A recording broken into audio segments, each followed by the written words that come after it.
Assalamualaikum warahmatullahi wabarakatuh. Selamat sore, salam sejahtera buat kita semua. Kawan-kawan para games lover, para pencinta batu akik dan batu mulia sekalian yang saya cintai dan saya banggakan. Pada sore hari ini, saya akan mengajak kawan-kawan sekalian untuk mengenal suatu batu yang kepemilikannya sebenarnya sudah digunakan oleh orang-orang sebelum tahun Masehi. Luar biasa kawan-kawan. Batu yang satu ini adalah batu yang cukup unik dan sangat diminati oleh orang-orang di mancanegara karena asal muasalnya batu ini tentu dari negeri yang sangat jauh dari tempat kita. Karena konon katanya tambang pertama batu ini sudah dibuka kalau nggak salah 3.500 tahun atau ya 3.500 tahun sebelum Masehi ya. Jadi hampir kurang lebih kalau 3.000 sekarang 2.000 ya. Ya antara 4.500 sampai 5.000 tahun yang lalu, kawan-kawan. Oke kawan-kawan, batu apakah itu? Baik, saya akan menceritakan tentang batu yang satu ini, di mana batu ini adalah batu yang sangat unik, yang orang-orang sangat mencintai dan menyukai batu ini. Oke kawan-kawan sekalian, kenapa kita harus memilih batu yang satu ini? Batu apakah itu? Inilah dia, adalah batu biru Lazuardi.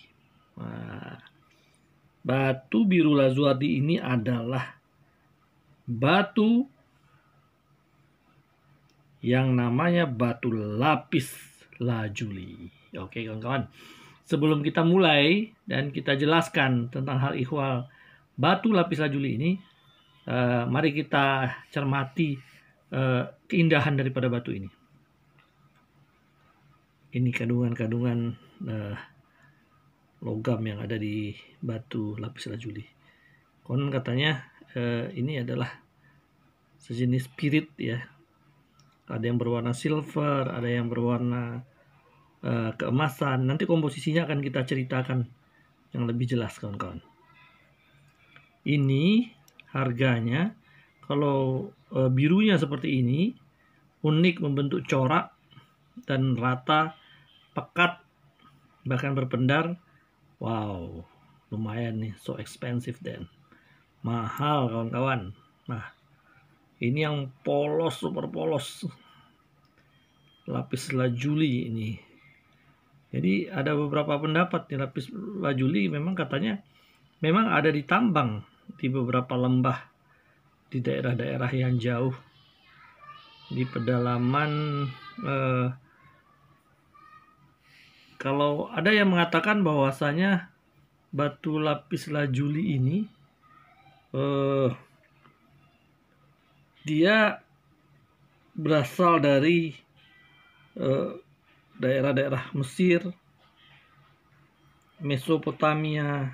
Nah, ini yang zaman sebelum prasejarah. Ada juga katanya di Cina, Yunani, dan Roma. Ini apakah negara pengguna? Apakah tambangnya? Konon tambangnya katanya ada di sekitar Rusia juga ada. Ini kan negeri ini kan satu wilayah semua kawan-kawan. Ini kawan-kawan ya, keunikan batu yang satu ini. Kenapa dia sampai kerajaan-kerajaan di masa lalu banyak mengenakan tempat-tempat perhiasan ini sebagai wadah di mana batu-batu ini digunakan sebagai lapisan-lapisannya. Ini keindahan batu lapis lazuli dengan logam-logam yang dikandung di dalamnya. Oke kawan-kawan, untuk lebih jelasnya saya akan sedikit bercerita tentang sejarah daripada batu ini. Jadi memang ya kawan-kawan sekalian, batu lapis lazuli ini adalah sebuah batu yang indah ya, dibentuk oleh 3 mineral utama, yaitu lazurit. Nah, ini yang warna biru, ini mungkin yang kandungan warna biru ya. Kemudian kalsit dan pirit. Pirit yang logam-logam tadi yang saya ceritakan. Ada yang berwarna silver, ada yang berwarna gold. Sangat indah kawan-kawan. memang dibentuk oleh 3 mineral utama ini. Batu ini juga mengandung diopside, amphibole, feldspar, atau mika. Tapi jumlahnya nggak terlalu banyak, sedikit. Lazurit yang menyebabkan batu ini memiliki warna biru yang sangat indah. Sedangkan gilter sendiri ya, gilter ini jadi pirit itu kadang-kadang memberi efek gilter, kemilau emas pada permukaan lapis lazuli. Batu ini konon katanya sudah dieksplorasi oleh masyarakat kuno, yaitu masyarakat Mesopotamia, Cina, Yunani, Roma. Jadi bentuk-bentuk batu ini berupa bongkahan-bongkahan batu, warna biru kehijauan sampai biru violet. Kemudian kawan-kawan, kandungan batu ini beragam ya, kandungannya tadi logam-logam yang sempat saya ceritakan. Indeks biasnya katanya ada 1500, kadang-kadang 1670. Ada pembiasan ganda tapi tidak ada ini. Berat jenis, skala kekerasan karena dia masih ada kandungan-kandungan kapurnya, nggak terlalu keras, mendekati pyrrhus dia, turquoise, antara 5 sampai 5,5 skala Mohs. Untuk kriteria parameter penilaian batu yang satu ini kawan-kawan, batu-batu lapis lazuli ini, batu lapis lazuli yang terbaik adalah yang berwarna biru tua. Nah, seperti ini nih. Nah, ini nih. Ini kualitasnya high quality ya. Kualitas yang sangat baik.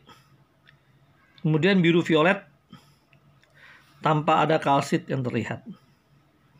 Semakin bersih dia, semakin mahal harganya kawan-kawan. Clarity, kejelasan lapis lazuli yang berkualitas menampilkan gilter tadi yang warna keemasan atau dari pirit yang ditampilkan secara menarik di beberapa bagian. Nah, ini kan dia muncul-muncul aja nih, sedikit-sedikit. Di sini juga. Cuma ini density-nya mungkin beda ya sama ini ya. Mungkin yang lebih pekat warnanya lebih padat ya. Jadi kawan-kawan, pemotongannya umumnya batu mulia dipotong dalam bentuk cobocon seperti ini, manik-manik atau tablet. Untuk berat sendiri ya, lapis lazuli dipergunakan dalam bentuk ukuran yang besar, makin tinggi keratnya makin tinggi pula harga dan nilainya kawan-kawan.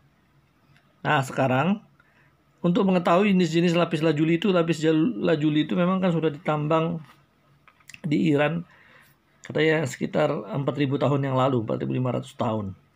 Otomatis ya 2000 sampai 3000 ya. Tahun sebelum Masehi, tambah 2000 nih. Namun ada juga tambang kuno yang udah hampir 5000 tahun itu. Jadi lapis Persia merupakan jenis lapis lazuli yang terbaik di dunia. Yang dihasilkan, maaf kawan-kawan, bukan di Persia ya, bukan di Iran ya. Namun di Afghanistan yang ditemukan tambangnya yang sekitar 4000-5000 tahun yang lalu itu. Itu mungkin tambang pertama ya untuk jenis batu-batuan yang dieksplorasi oleh manusia untuk dijadikan perhiasan. Jadi warnanya itu biru violet gelap dan sedikit pirit dan tidak ada kalsit yang tampak.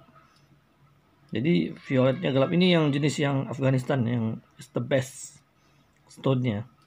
Kemudian lapis Siberia atau Rusia, tadi sebagaimana yang di awal saya katakan, di Rusia juga ditemukan karena tarikan gunungnya hampir sama tuh ya, dan masuk gunung-gunung yang ada di Rusia itu berkualitas bagus dengan beragam nada warna dan pirit.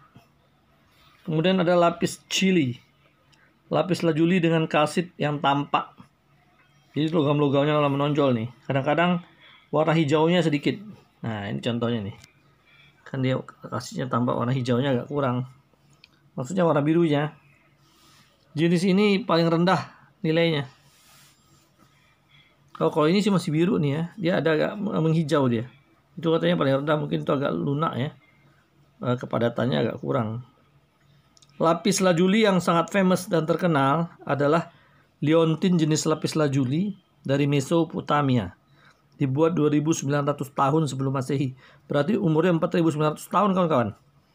Mangkok lapis lazuli dari Iran yang ada sejak abad ketiga sebelum Masehi. Jadi abad ketiga sekitar 5.000 tahun yang lalu. Biji mata patung Ebit II yang dibuat pada abad ke-25 sebelum Masehi. Gila, 25 sebelum Masehi, ini 25 apaan nih? 25 sebelum Masehi berarti 25 tahun ya, bukan 2005 tahun.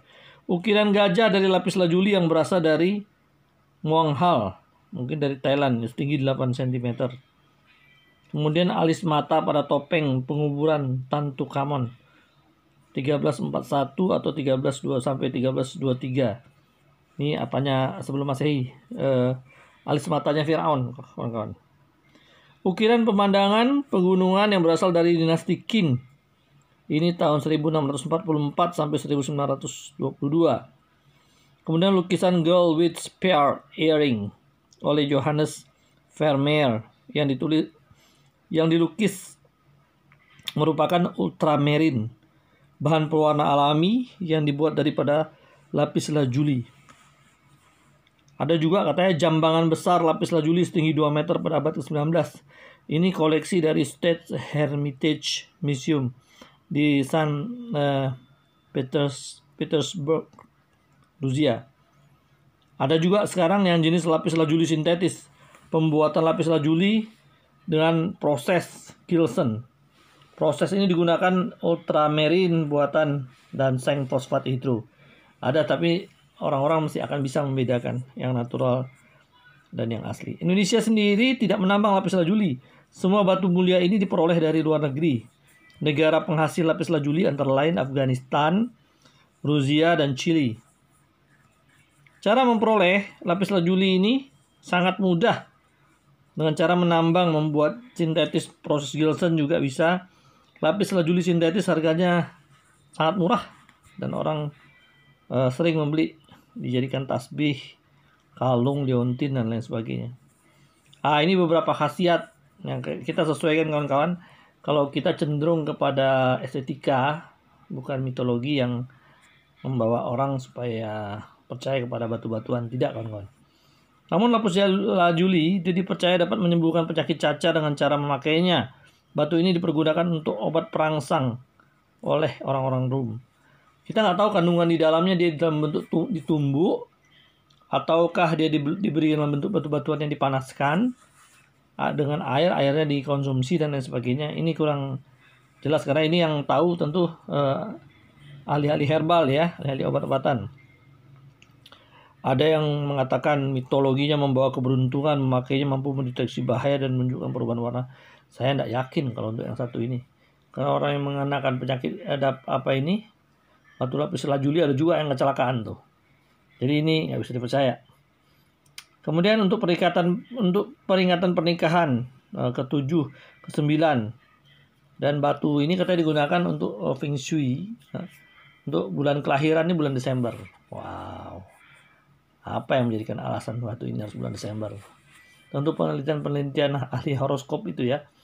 Kalau kita sih lebih percaya kepada Allah Subhanahu Wa Taala, jangan percaya kepada batu. Jadi kawan-kawan, tidak apa-apa lah. Namun kan kita harus menceritakan hal ihwal tentang batu ini.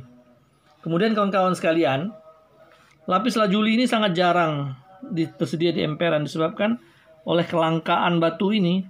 Berukuran kecil, seukuran kuku saja sudah 100.000 sampai 500.000. Apalagi yang ukurannya ngeblok seperti ini ya, besar lagi. Wah, itu harganya bisa sampai di atas 5 juta ya. Kemudian cara mengenal batu lapis lazuli itu, kita terangkan penilaian tersebut yang disebutkan sebelumnya. Batu mulia ini sangat jauh dari kriteria tersebut, dapat dipastikan bernilai rendah dan bahan palsu. Bahkan batu permata selalu dingin jika ditempelkan pada permukaan kulit. Belilah batu lapis lazuli dari pedagang yang terpercaya, yang tidak akan menipu kita sekalian. Oke kawan-kawan, kali ini agak singkat sedikit penyampaian dari saya karena ini sudah azan maghrib. Silakan kawan-kawan ikuti bagaimana cerita tentang sejarah batu ini yang barusan saya sampaikan sebagai bedah wawasan untuk kita ketahui kenapa kita harus memilih batu ini menjadi perhiasan yang kita kenakan, bisa untuk liontin, kalung, cincin, dan lain sebagainya.